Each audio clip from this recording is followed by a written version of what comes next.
Bueno, hoy retomamos las Sofistas 2020 con un equipo que se ha conformado en este verano, con Nair Santana y con Ana Clara Benítez.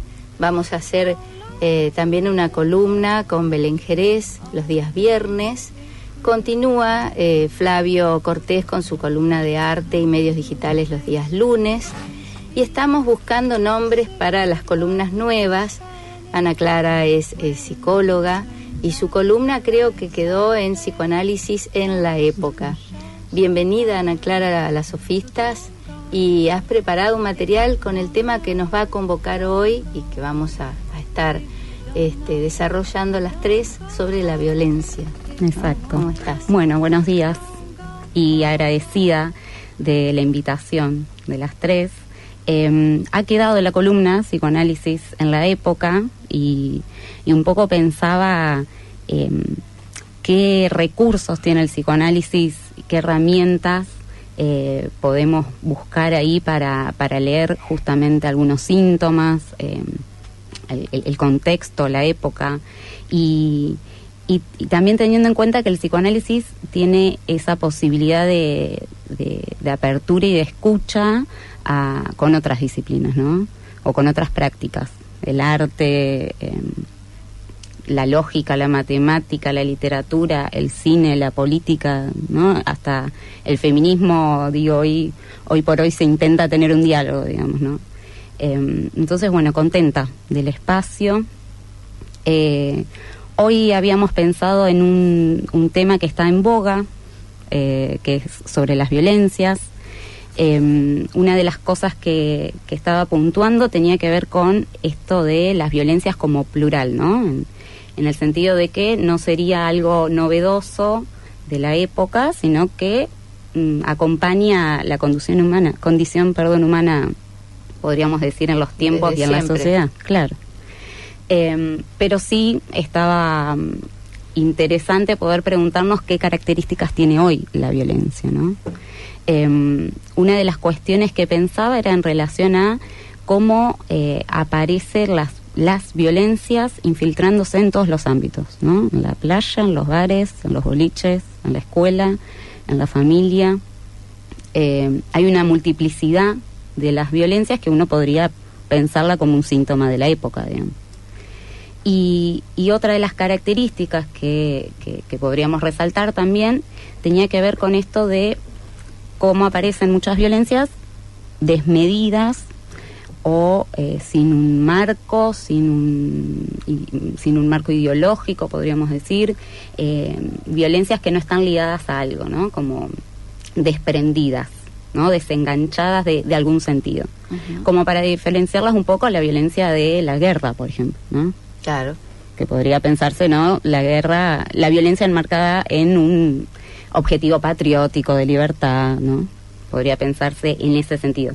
Hoy por hoy vemos violencias que son por violencia misma, digamos, ¿no? Y eso a veces las vuelve infinitas, como sin punto de basta. Bueno, una de las cuestiones que enseguida se nos viene a la cabeza es el crimen, digamos, el asesinato a Fernández Báez Sosa, digamos, por el grupo de rugbyers, ¿no? El llamado manada, como claro, decías que vos. Reflexionábamos en la editorial del programa, porque se ha instalado tanto lo de la violación en manada, ¿no es cierto, uh-huh. Nair? También, que eso queda como, bueno, son animales. Incluso muchos comunicadores dicen, son animales, y no son animales, son Exacto. Seres humanos, y hay que ver qué ocurrió ahí, con la familia, con la escuela, con el club, uh-huh. En la sociedad, qué pasó para que ellos puedan llegar a ese nivel tan extremo y tan cruel de violencia, de asesinar a alguien indefenso, porque eso también creo que marca nuestra época de ejercer una violencia ante la vulnerabilidad del otro o de la otra. Sí, donde manada también de alguna manera anula esa subjetividad, esa capacidad de responsabilidad, ese modo de entenderse humano frente a la situación. En realidad pierdo la individuación, soy un punto en una recta, soy uno más de la manada y me sumo a la acción colectiva. Sí, exacto. De algún modo quito lo subjetivo y me alieno a la tendencia pulsional prácticamente de la manada animal, puro instinto y no instinto, racional. Instinto, exacto, sí. Sí, porque aparte, si es manada, si es animal, no hay posibilidad de sanción. ¿No? Claro. Es eso. Entonces, no se lo puede castigar. Exacto, está legitimado. Sí.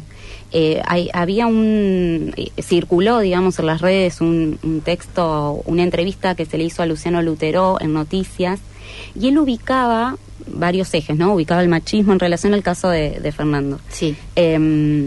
Ubicaba el machismo, ubicaba cierto factor de la clase media en relación a, él decía, un imperativo de felicidad, ¿no?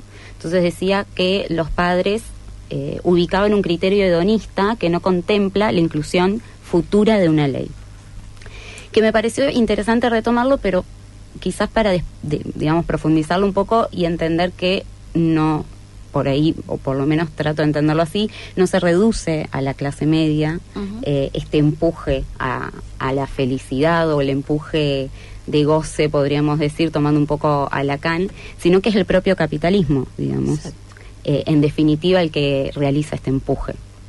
Ahí tendríamos que preguntarnos qué tipo de violencia genera el capitalismo. Exacto. Por eso el psicoanálisis en la época, porque es pensar la época para contextualizar, si se me permite el término, la violencia en este momento de la historia. Exacto. Que tiene sus características. Yo tengo una pregunta, Ana. ¿Te parece que ese modo de ser padre puede tener que ver con una cuestión generacional?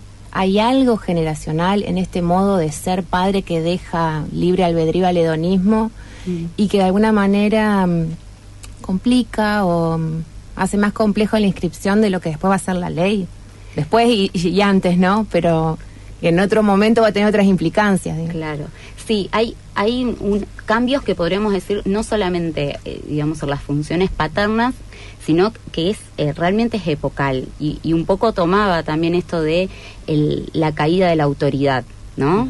Que lo retomaba, recuerdo, Jorge Alemán en la entrevista del año pasado que Angelina le hiciste. Él retoma esto, cómo los diques psíquicos, podríamos decir, caen. Entonces no hay una inscripción ya sea en función paterna, digamos, en la familia, a nivel social de la vergüenza, el pudor, ¿no? Las implicancias subjetivas, la responsabilidad subjetiva. Entonces aparecen estos dichos, por ejemplo, de algunos jóvenes rugbyers, donde no aparece nada de la responsabilidad o de la vergüenza por el acto, digamos, ¿no? Dicen que esto es algo que les pasó. Esto es algo que un les pasó. acontecimiento trágico que se les pasó por el camino, ¿no? Es la vida que le jugó una mala pasada. Eso ¿no? dijo Tompkins, sí. Claro, la vida le jugó una mala pasada. O sea, no hay ninguna responsabilidad moral en lo que hicieron. Exactamente. O sea, fue obra del azar que, bueno, estaban divirtiéndose y alguien murió. Exactamente. No se hacen cargo. Sí, ahí se visualiza mucho lo que es esto de que el acto está desprendido de la palabra. Y ahí es donde se ve que la autoridad cae, digamos, porque la autoridad es eso, la autoridad, uno podría decir, no se impone, la autoridad se muestra con el acto, ¿no? Y el acto, digamos, está enlazado con la palabra. Entonces, hay una articulación con la responsabilidad subjetiva ahí, de algún modo. Entonces, cuando una persona frente a ese hecho dice, la vida nos jugó una mala pasada, está totalmente desenganchado, digamos, de lo que es el hecho. Y eso es un poco esta caída, digamos, de la autoridad, caída de las referencias, ¿no? Por ejemplo, en los adolescentes, no hay una referencia, o cuesta bastante ubicar una referencia que oriente. Y ahí aparecen varios síntomas que son muy comunes, como los cortes, ¿no? Unos síntomas bastante complicados, digamos, porque aparece esta característica de época, ¿no? Y bueno, y un poco eso tiene que ver con el capitalismo, como decías, Angelina, digamos. Hay algo que ubica, también siguiendo un poco a Jorge Alemán, que lo retoma esto, como el sujeto ya no es un sujeto que consume, ¿no? Sino que es un sujeto que está ubicado como objeto que puede ser consumido. También. Y al ser consumido luego termina no sirviendo para nada y puede ser desechado. O sea, se usa, hasta ahí llega su valor y luego se desecha, ¿no? Que es un poco esto que también pasó con Fernando, ¿no? Y lo que vos decías también, el valor.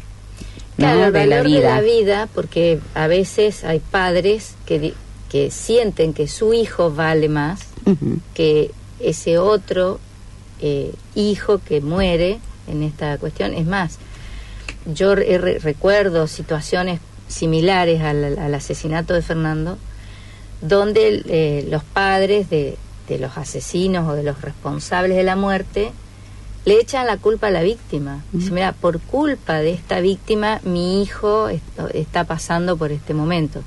Que lo traslado, salvando todas las diferencias, cuando las madres se enojan, cuando la pareja o la novia de su hijo queda embarazada, es esa chica la que le arruina la vida. Y en realidad el hijo, la hija, tiene que ver con dos personas que se han encontrado y han tenido un embarazo y un hijo, ¿no?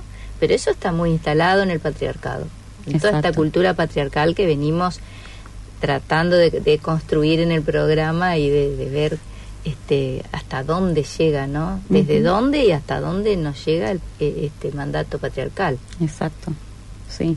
Que también este mandato, digamos, y el capitalismo salvaje que hoy en el cual vivimos, digamos, podemos decir que de algún modo deja de lado a los lazos y al amor, digamos, ¿no? Porque al ubicar a los sujetos como objetos de intercambio, básicamente, imposibilita, fragmenta los lazos.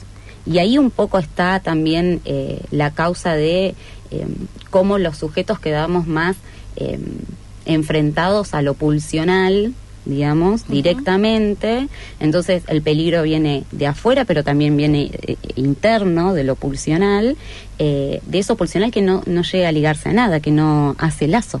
Claro. Y ahí puede aparecer la violencia, digamos, ¿no? Lacan decía que en los seres humanos o hay violencia o hay palabra, ¿no? Cuando falta la palabra es que aparece la violencia. Bueno, eso me recuerda a una frase de Hannah Arendt que yo siempre la cito, que ella dice: la violencia es muda. Claro. Porque ahí es donde ya no hay discurso, no hay registro simbólico entre los sujetos, entonces la violencia es muda, no hay palabra ahí. Hay una violencia pura, cruel, ¿no? Drástica. Me hace acordar en alguna jornada de salud mental y derechos humanos, que me sorprendió porque no lo había escuchado antes, que se desglosaba la palabra adicción. Claro. Justamente adicción, bueno, donde no hay dicción, donde no hay palabra, donde no hay voz, aparece el síntoma, digamos. Exacto. En ese mismo sentido. Sí. Exacto. Sí, eso repercute con todos los objetos, digamos, del mercado, ¿no? Uno siempre cuando piensa en la adicción está pensando en las sustancias tóxicas, ¿no? Y en realidad los objetos del mercado ofrecen eso, es un consumo desmedido de todo, ¿no? Claro. Los celulares, la tele... donde la velocidad del deseo pasa demasiado rápidamente de un objeto a otro. Exacto. Recordaba también que me parecía muy interesante, Freud en El tabú de la virginidad decía que la violencia se acrecienta cuando se debilita el amor. Y eso me parece que es como una fotografía, digamos, de la época. Sí. ¿No? Como lo lee Freud muchos años atrás, pero creo que es un reflejo de lo que hoy vivimos, digamos, ¿no?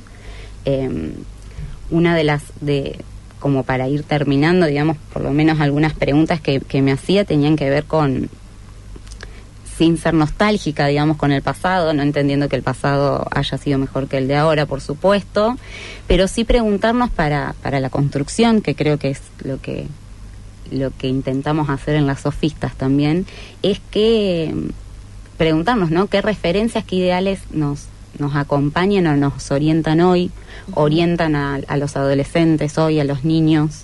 ¿Qué lazos construimos, qué lazos se construyen, si es posible un lazo a construir con las pantallas, ¿no? Con los castings amorosos, podríamos decir, sí, virtuales, que sería otro tema muy interesante también a trabajar. Que, en definitiva, ¿qué encuentro hay para la palabra, para el encuentro con el otro y con el amor, digamos, ¿no? En definitiva, ¿qué es eso? El encuentro con otro, ¿no? Y con su diferencia. Sí, es eso el amor, el encuentro con la diferencia. Exacto.